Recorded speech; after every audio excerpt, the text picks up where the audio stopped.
Bonjour à tous, bienvenue pour cette rencontre. On a une grosse demi-heure à passer ensemble avec trois auteurs qui nous ont fait le plaisir de venir. Je vais les présenter brièvement, puis après on passera aux questions parce qu'on n'a quand même pas énormément de temps. Paola Pigani, vous êtes poétesse, nouvelliste, romancière. Votre premier roman publié aux éditions Liana Levy, N'entre pas dans mon âme avec tes chaussures, racontait l'histoire de la communauté de tziganes pendant la Seconde Guerre mondiale. Vous venez aujourd'hui avec le roman Et il dansait le dimanche, paru cette rentrée, une grande fresque historique et sociale. On aura le temps d'en reparler longuement. Clélia Renucci, vous êtes romancière, essayiste, avec un premier livre que j'avais beaucoup aimé personnellement, un essai sur les cougars dans la littérature, un thème qui est très intéressant, et un roman surtout Concours pour le paradis, prix Grand Destin du Parisien, où vous reveniez sur la rivalité entre deux peintres, le Tintoret et Véronèse. Vous venez aujourd'hui avec La Fabrique des souvenirs qui est sortie à la rentrée littéraire, où vous nous racontez un monde qui a été un tout petit peu modifié par une assez merveilleuse, ou pas d'ailleurs, vous nous le direz, invention. Frédéric Ploussard, alors vous c'est des débuts tonitruants puisque votre premier roman Mobilette a été couronné au début de la saison littéraire à Nancy du prix Stanislas, qui récompense tout simplement le meilleur premier roman de la rentrée. Bravo, et on va décortiquer tout ça avec vous. J'aimerais qu'on commence par vous, Clélia Renucci, et que vous nous expliquiez cette fabrication, ce concept qui a été inventé et qui modifie un peu notre quotidien, ce qui s'appelle Memory Project. Et oui, parce que mon roman commence par une vente aux enchères chez Christie's. Mais chez Christie's, ce soir-là, on ne vend pas des tableaux, on vend des souvenirs. Puisque Memory Project, la société que j'ai inventée, permet de transférer la mémoire des autres dans la sienne. Et on peut acheter et vendre des souvenirs aux enchères. Et en fait, j'ai décidé de situer mon roman aujourd'hui, puisque j'ai l'impression que c'est vraiment la continuité de ce que nous sommes en train de vivre, même avec ce que Zuckerberg est en train de faire. Enfin, vraiment, on y est presque. Et dans ce monde où, au lieu de partager uniquement des photos sur Instagram, on partage aussi ses souvenirs. Et à partir de là, mon héros, Gabriel, qui est un trentenaire, dilettante et romantique, assiste à cette vente aux enchères chez Christie's pour le compte de l'Académie française pour laquelle il travaille. Et il doit acheter le souvenir de Phèdre, d'une représentation de Phèdre en 1942, avec une mise en scène de Jean-Louis Barrault, enfin un Phèdre mythique. Et lorsqu'il s'immerge dans ce souvenir, il va tomber amoureux de la nuque, enfin amoureux, peut-être pas immédiatement, mais en tout cas il va être interpellé par la nuque de la femme assise 2 rangs devant lui. C'est la seule qui a les épaules nues, parce qu'on est en 42 à la Comédie Française, c'est quand même pas anodin. Et voilà le début de cette histoire. Oui, il faut préciser quand même que c'est pas un roman d'anticipation, on n'est pas du tout dans ça. Non, c'est plutôt un roman d'apprentissage, oui, je crois. On est plutôt dans le petit déclic un peu à la Black Mirror, où une invention fait basculer notre quotidien et nos vies. Comment ça marche ce système de souvenirs? Parce que vous le décrivez assez bien, et aussi l'évolution dont ça marche en termes de marché. Oui, à faire une évolution. Oui, vraiment, vous avez fait un plan business. Exactement. Au départ, c'est uniquement dans les maisons de vente physiques, puis une application naît, puisqu'on ne vit plus sans application. Sur cette application, c'est le même principe qui est utilisé, c'est-à-dire qu'on met en vente nos souvenirs aux enchères. Et ensuite, à la fin du roman, j'ai donc fait naître ce principe dans les années 90, en même temps que l'invention de Google. Et à la fin du roman, on pourrait avoir tous des lentilles de contact qui nous permettraient d'enregistrer en permanence. Et en fait, j'ai pas choisi de traiter cela de façon dystopique, c'est-à-dire effrayante. Non, je crois que c'est un roman plutôt optimiste qui, par ce partage général et généralisé des souvenirs, permet en fait de se rapprocher des autres. C'est en tout cas ce que j'avais envie de dire. Et justement, ce Gabriel que vous avez commencé à évoquer, comment vous le décririez? Dans quel état d'esprit il est dans ce début de roman où justement sa vie va basculer? Mais Gabriel, je vous dis, c'est un héros. Il il est romantique, il est passionné de littérature, donc quand il va voir Phèdre, il a l'impression d'être Proust allant assister à la représentation de Phèdre par la Berma. Il ne sait pas s'il va avoir lui aussi une désillusion. Et finalement, ça lui tombe dessus. C'est le coup de foudre amoureux réel pour une femme qui, hélas, ne saura jamais rien de son amour. Et c'est pour ça aussi que j'ai choisi de faire commencer ce livre par Phèdre, par l'absolu de l'amour impossible. Et donc, j'ai essayé moi aussi de travailler sur cette notion d'amour non réciproque et d'amour impossible. Et il va tomber comme ça dans une spirale d'addiction, finalement, à ses souvenirs, puisque il va chercher le destin de cette femme à travers les souvenirs qu'il trouvera d'elle. Et donc, on apprend que, d'abord, elle s'appelle Oriane Devancière. Quand il entend son nom, ça lui ouvre déjà un monde nouveau. Et ensuite, il comprend qu'elle était violoncelliste. Là aussi, je me suis bien amusée, parce que j'ai eu envie qu'elle ne soit pas juste violoncelliste de concert, mais qu'elle travaille aussi sur des musiques de films. Donc j'ai recréé tout cet univers du Paris des années 20-30 avec Jean Wiener, Arletty, voilà, le Paris de la brasserie Lippe et de Saint-Germain. Oui, parce qu'il y a une vraie, ce qu'il faut dire, c'est qu'il y a une vraie reconstruction, une vraie fresque historique. Oui, absolument. De reconstruire en fond de la trame de ce roman, il y a la reconstitution des années 20 et 30 dans ce milieu littéraire et artistique. Avec un gros processus de recherche, on a l'impression, de documentation. Oui, ça, j'adore ça. Oui. Ça fait partie intégrante du rôle de l'écrivain. Oui, et d'autant qu'Oriane a un amant, je vous dévoile rien, puisque c'est assez vite qu'on l'apprend, et cet amant est luthier. Et donc là, pour faire mes recherches, je suis... D'abord, j'ai lu beaucoup de livres sur les violoncelles, sur la fabrication du violoncelle, la restauration d'un violoncelle, parce qu'elle joue sur un Castagnieri, un modèle exceptionnel qui date du XVIIe siècle, du XVIIIe siècle, pardon. Et je suis allée à la rencontre de luthiers qui m'ont appris comment on restaure les violons. Enfin, je suis aussi allée à Crémone, puisque Crémone, en Italie, c'est la cité du violon. On a ici Mirecourt en France, mais voilà, comme j'aime l'Italie, j'avais aussi envie d'ajouter une touche italienne dans ce livre qui n'en avait pas. Et donc, je suis allée à Crémone voir le musée du violon, parler avec les conservateurs. Enfin, voilà. C'est toujours une aventure pour moi d'écrire un livre.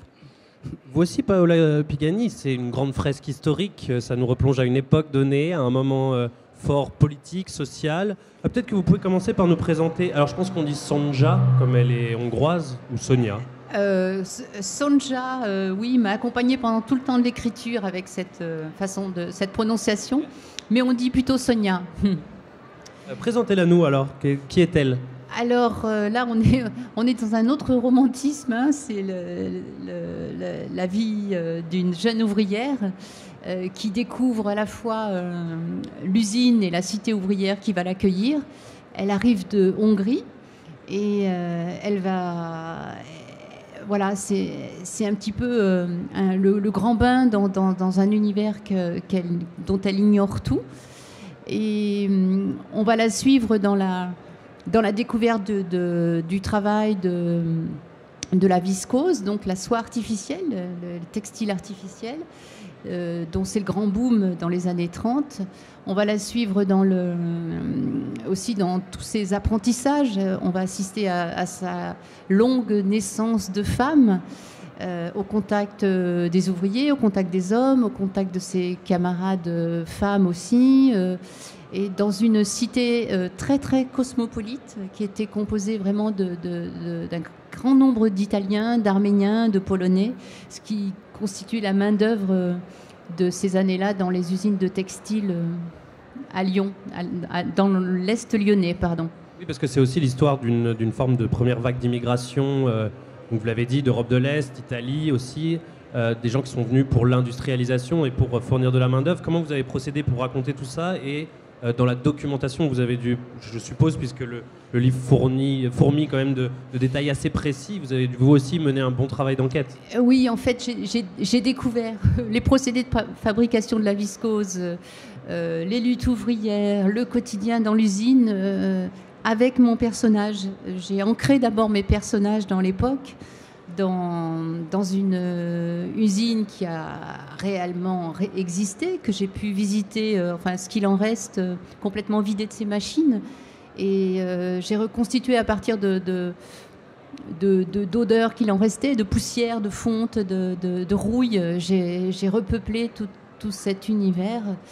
Et au fur et à mesure de l'écriture, je me suis documentée. Mais je n'ai pas voulu m'écraser en premier lieu de trop d'informations.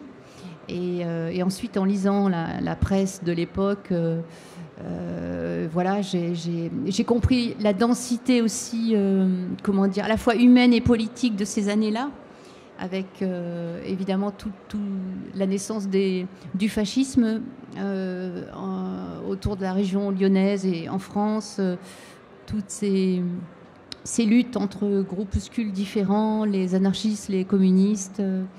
Voilà, une période très, très, très riche et très décisive aussi pour la classe ouvrière. Oui, parce qu'il y a aussi une très forte coloration sociale dans votre livre, oui. Avec raconter peut-être cette vie de labeur au cœur de l'usine, dans une fabrication qui est aussi dangereuse pour la santé des ouvriers, à la fois parce qu'elle est fatigante, mais aussi parce qu'on manipule des produits ou des produits chimiques, donc oui, qui sont très préjudiciables pour la santé. Mais oui, c'était important pour moi de reconstituer une journée et une semaine pleine, donc 6 jours de travail, plus le dimanche où on va danser, où on va trouver... on va essayer de retrouver un équilibre dans son corps, le corps qui va se délier pour se laisser aller à la musique, à la danse.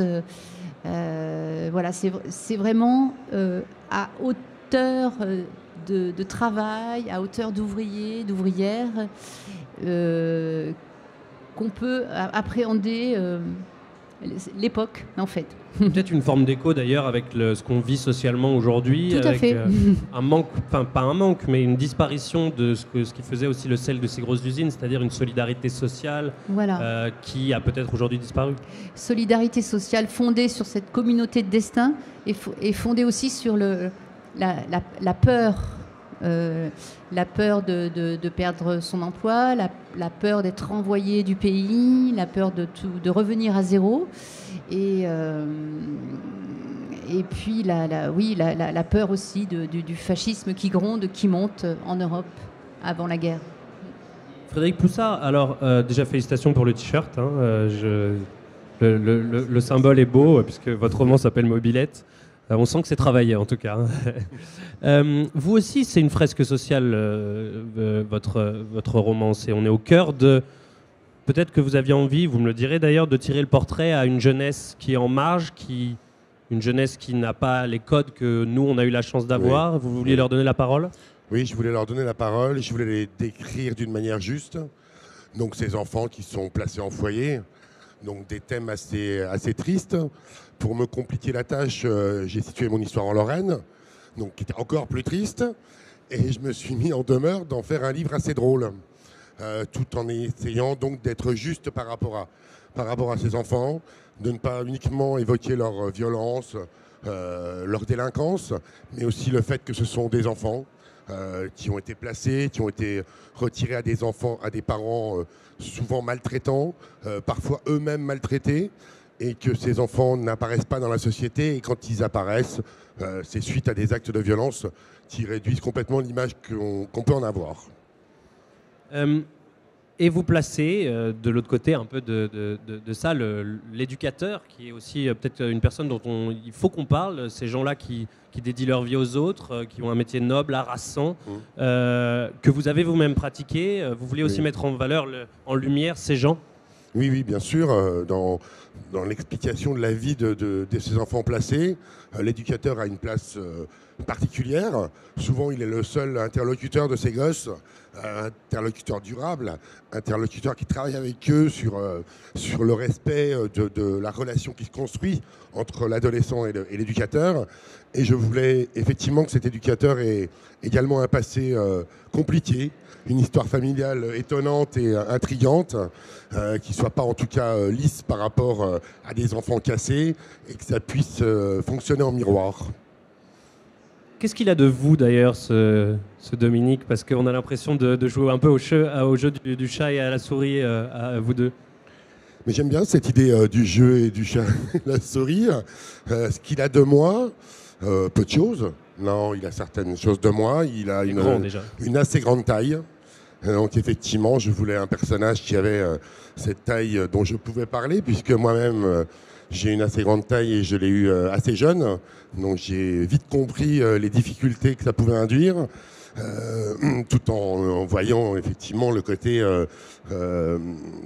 où on me félicitait assez souvent de ma taille. Alors que la taille, par exemple, celle que j'ai, m'oblige à baisser la tête constamment, ne serait-ce que pour vous voir, sans être... voilà.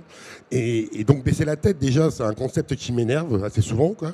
Et baisser la tête aussi, parce que sinon je me cogne. Voilà, nous avons été dans un restaurant à midi, j'aurais pu embarquer le lustre en sortant de la salle. Peut-être décrivez-nous un peu ce lieu où cohabitent donc les éducateurs et ces enfants qui... avec leur traumatisme, etc., font montre d'une énergie folle, sont parfois extrêmement dangereux, extrêmement énervants, extrêmement drôles. C'est un lieu comme ça qui fourmille de vie? C'est un lieu qui fourmille de vie, puisque déjà on est avec des adolescents. L'adolescence, sans problème particulier, est déjà un moment compliqué. Et ces enfants ont effectivement des problématiques complexes, de victimes de violences notamment, et donc ils ont des tendances à pouvoir la reproduire. Ces foyers tels qu'ils fonctionnent, c'est une prise en charge globale de ces gosses. Donc les enfants sont là tout le temps, pendant plusieurs années pour certains. La famille est soit dépassée, soit maltraitante. Les rapports avec les services extérieurs sont temporaires, que ce soit avec l'éducation nationale, que ce soit avec la police, que ce soit avec la justice. Et dans le fonctionnement réel, c'est vraiment la vie du foyer qui prime, cette relation avec l'équipe éducative, avec le cuisinier, avec tous les gens qui tournent autour de ces enfants, en essayant de les rendre un peu moins peureux, parce que je pense que plus les enfants ont peur, plus ils peuvent être dangereux. Donc c'est un peu la vision que j'avais de ce travail d'éducateur, de pouvoir les rassurer et les conforter, en essayant de se baser des objectifs réalisables. Et c'est un métier que vous avez exercé. Est-ce que ça joue un rôle dans la manière que vous avez d'écrire, de voir le monde, peut-être de nous raconter des histoires?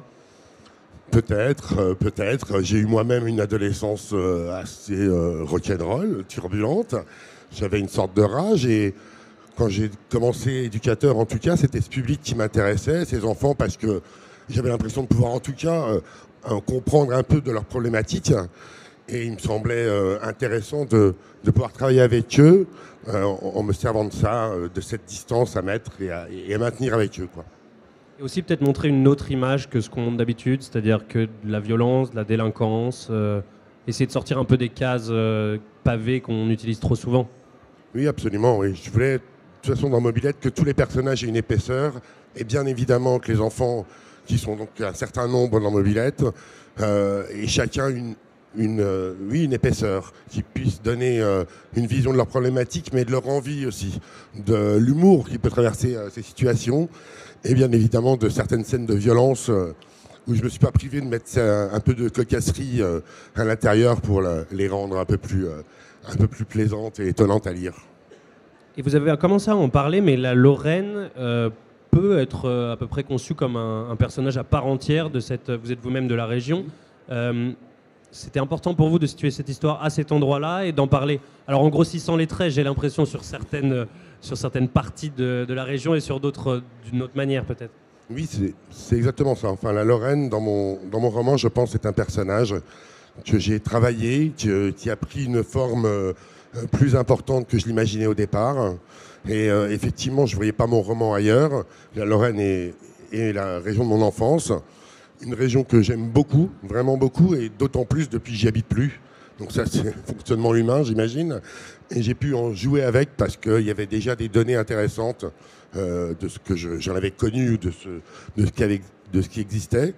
Et le fait de grossir certains traits, simplement, donnait quelque chose d'assez intéressant pour moi dans la construction de l'histoire. Paola Pegani, vous aussi, c'est important le lieu, très important même dans votre roman. à la fois donc ces espèces de cités modèles, vous allez nous en parler, parce que c'est la grande époque du paternalisme, la vie de l'usine rythme votre vie tout entière, et particulièrement à Lyon, dans la soierie. Comment vous avez envisagé ce lieu, peut-être vous aussi comme un personnage? Oui, alors Lyon la soierie qui fait partie vraiment de l'identité culturelle de la ville. On est assez loin de la cité qui produit cette soie artificielle. Justement, j'ai pris le contre-pied à quelques kilomètres de Lyon. J'ai voulu aussi écrire un petit peu la naissance d'une banlieue. Comment naît une banlieue à partir d'un village où sont quelques paysans, des cultures maraîchères. Comment, avec l'implantation d'une usine prévue pour accueillir 3000 ouvriers, cette région rurale devient tout d'un coup, devient pas tout d'un coup, mais en quelques années, une banlieue véritable avec tout son réseau, mais autour de cette île ouvrière en fait. Tout son réseau ouvrier, tout était prévu dans ces cités modèles pour encadrer le travail, le culte, les loisirs des ouvriers, des ouvrières, enfin, et avoir un contrôle aussi sur leur fréquentation politique, sur les familles, enfin. Ce qui donne aussi un côté lumineux à votre roman, qui est au-delà de ce quotidien effréné, etc. Il y a des gens qui recréent une communauté, et il dansait le dimanche, qui réussit à trouver des moments des soupapes, de respiration. De respiration, oui. Là où peut-être la vie reprend le dessus. Voilà, parce que pour moi, c'était inconcevable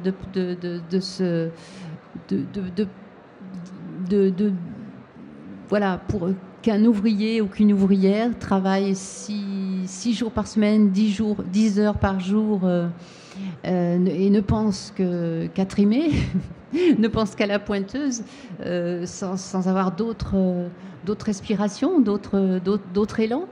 Et donc l'élan, ils vont le retrouver dans la danse, dans les guinguettes, dans les cafés, dans les fanfares, enfin voilà, les petits groupes de musiciens hongrois, italiens qui naissaient un peu partout.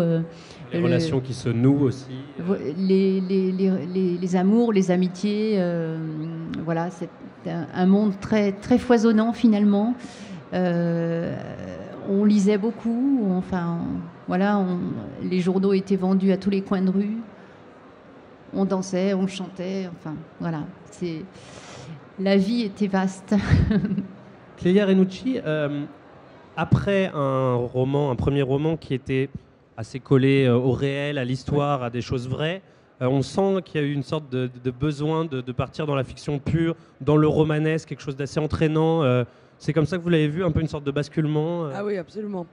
Absolument. C'est vrai que le premier roman, c'était un roman très historique où je racontais l'histoire de Tintoret et Véronèse qui participent, et ce roman je l'aime beaucoup, à un concours pour représenter le paradis dans le Palais des Doges. Donc j'étais comme ça dans un carcan. En plus, l'histoire se passait à la fin du XVIe siècle. Donc il n'y avait aucune modernité possible dans ce que je décrivais. Et c'est vrai que j'ai eu besoin d'ouvrir un peu le champ des possibles et ce mélange, parce que j'aime quand même beaucoup l'histoire, donc ce mélange présent-passé m'a offert une forme de liberté absolument. Et, on le sent dans le genre que ça épouse, d'ailleurs dans les genres que ça épouse, parce qu'au-delà d'être une sorte d'histoire d'amour, c'est aussi une sorte d'enquête, de partir à la recherche. Il y a toute l'enquête, et puis ouais. Gabriel est entouré, il est entouré de son frère, qui lui est metteur en scène, et ne supporte absolument pas l'idée de ses souvenirs, il trouve ça ridicule, comme aujourd'hui il y a des gens qui trouvent ridicule Facebook ou Instagram. Donc il y a plusieurs points de vue. Il y a aussi Antoine, qui est un grand reporter, journaliste, qui lui vend ses souvenirs à la pelle, puisqu'il en a énormément, il n'a absolument pas besoin d'en acheter, puisqu'il vit déjà assez de choses. Il y a Sarah aussi. Sarah, c'est la meilleure amie de Gabriel, et elle... le romanesque. Il y a aussi un côté assez jubilatoire et qui... Oui, et puis il y a Rose aussi. Rose, que j'adore. J'ai alterné les chapitres avec cette petite Rose qui habite à New York. On ne sait absolument pas pourquoi elle est là au départ, mais on suit son chemin. Elle est danseuse et chanteuse. Elle travaille à Broadway. Enfin, en tout cas, elle rêve de réussir à Broadway. Et je lui ai créé une enfance un peu... catastrophique sur la côte ouest des États-Unis. Elle a grandi dans une communauté d'artistes tous plus cinglés les uns que les autres, une communauté d'adultes en tout cas, et elle était une des rares enfants, et ce qui s'appelait la Cacophony Society. Là encore, je ne l'ai pas inventé parce que encore une fois, j'aime bien faire des recherches.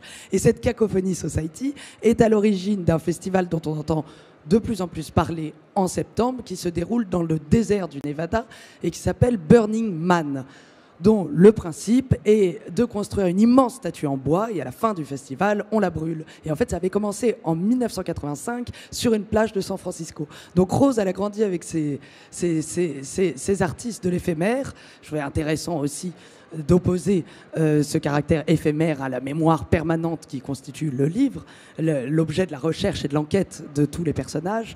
Et elle a décidé d'aller essayer de réussir sa vie à New York sur la côte Est et donc de quitter cette communauté. Mais en fait, à chaque fois qu'on l'observe, on voit qu'elle n'arrive pas vraiment... quoi qu'il lui arrive, c'est toujours un peu à côté. Et elle se le reproche. Et ce qui donne un côté assez jubilatoire à ce roman, c'est qu'on est quand même en train de raconter l'histoire d'une histoire d'amour qui n'arrivera jamais, puisque les époques s'entrechoquent de telle manière qu'il y a 70 ans d'écart. Si je ne me trompe pas, je suis très nul en maths. Absolument, c'est proprement impossible. Ouais. Et d'ailleurs, tout le monde essaye de le répéter à Gabriel, qui répond « Oui, mais enfin, si j'étais fan de quelqu'un, tu ne me dirais pas ça. » Et qui n'a jamais été amoureux de... Julien Sorel ou de Mathilde Lamolle. Il est possible d'être amoureux d'une illusion, d'un fantasme qui, bien sûr, n'existera pas, mais c'est pas pour ça que l'addiction n'est pas moins forte. En fait. Une idée d'ailleurs qui fait écho d'amour impossible avec Phèdre, la pièce qu'il est... Absolument, qui est là comme un fil rouge du roman. Frédéric Ploussard, j'aimerais qu'on parle de quelque chose, c'est votre humour, parce que là on a parlé bien sûr du volet social, de la puissance, de l'émotion qu'il y a dans votre livre, mais il y a surtout énormément d'humour. Ça faisait bien longtemps que j'avais pas autant ri face à un roman.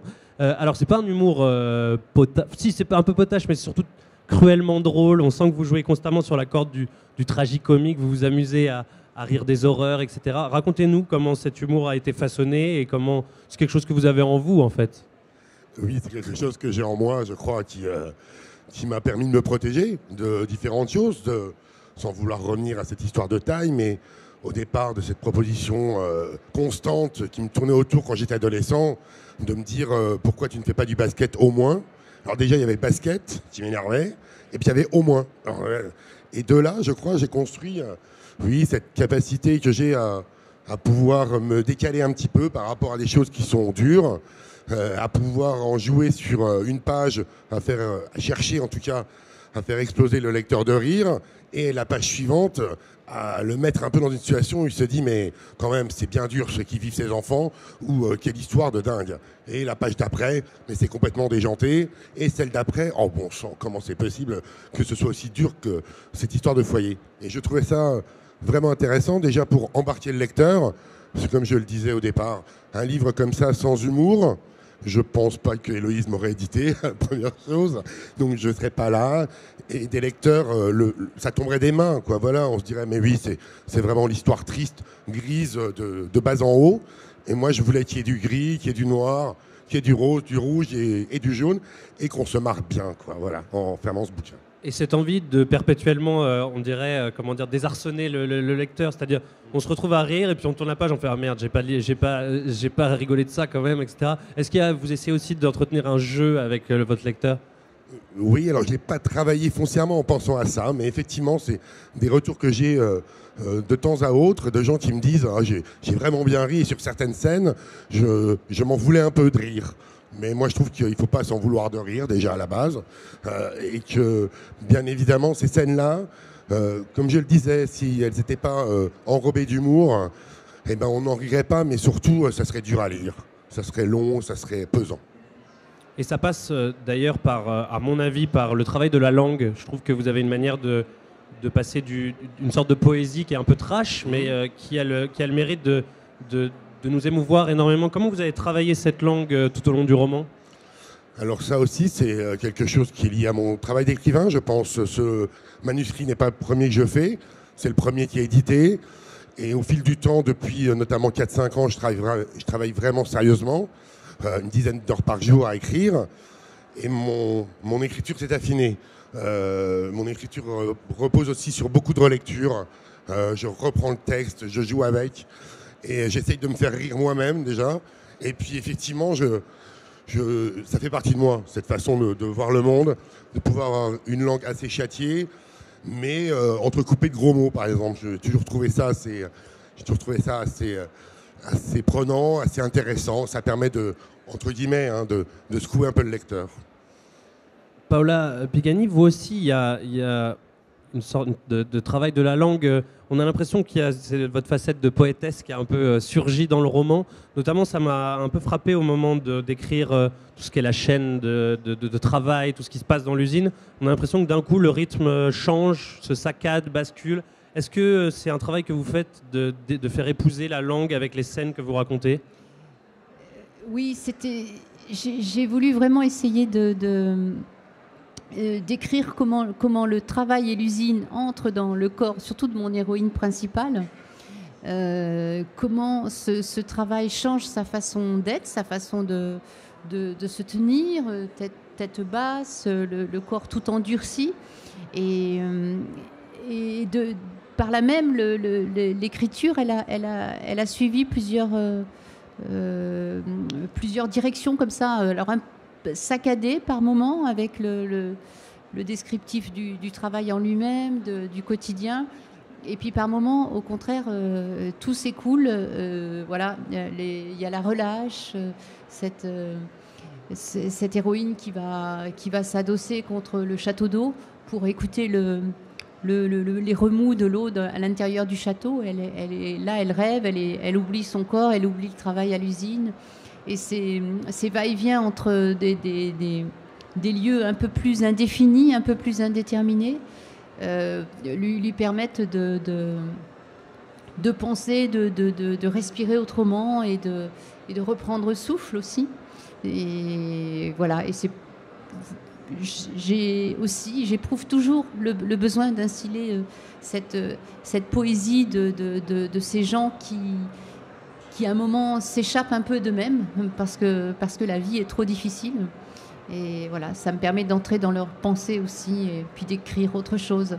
Je crois que c'est justement le point commun entre vos trois romans. On va se quitter là-dessus. Malheureusement, on est pris par le temps. On aurait pu en parler encore un peu plus longuement. Je voudrais vous remercier. Je vais peut-être citer vos livres. Clélia Renucci, La fabrique des souvenirs chez Albin Michel. Frédéric Ploussard, Mobilette, aux éditions Héloïse d'Ormesson. Et Paola Pigani, et ils allaient danser le dimanche. Et ils dansaient le dimanche, décidément, aux éditions Liana Lévy. Je vous invite à aller retrouver les auteurs sur leur stand. Vous êtes là encore pour la fin de la journée ? Tout à fait, jusqu'à demain. Voilà, stand donc, L11. N'hésitez pas, ils se feront un plaisir de signer des livres et de répondre à toutes vos questions. Merci à vous et bonne foire du livre de Brive.